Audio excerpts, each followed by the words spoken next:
IPL 2023 কাৰণে সকলোবোৰ টিমে লিষ্ট ঘোষণা কৰিলে। এইবাৰ দলসমূহে কিছুমান ভাল খেলুৱৈক ৰিলিজ কৰি দিছে।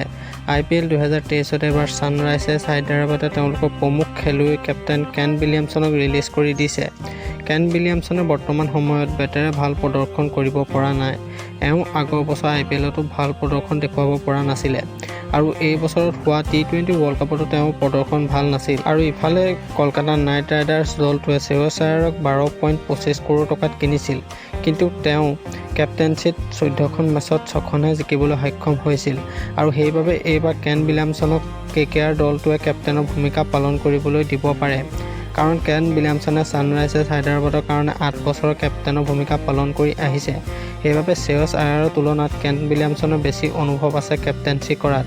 এইবাৰ চাবলগীয়া হ'ব যে কলকাতা নাইট ৰাইডাৰ্ছ দলটোৱে কেনেকুৱা প্ৰদৰ্শন কৰে কেন উইলিয়ামছনৰ নেতৃত্বত। আজিৰ ভিডিঅ'টোত ইমানেই আছিল। যদি ভিডিঅ'টো চাই ভাল পালে তেতিয়াহ'লে এটা লাইক কৰিব, কমেণ্ট কৰিব, শ্বেয়াৰ কৰিব, লগতে চেনেলটো প্ৰথমবাৰ যদি ছাবস্ক্ৰাইব কৰিবলৈ নাপাহৰিব। ধন্যবাদ।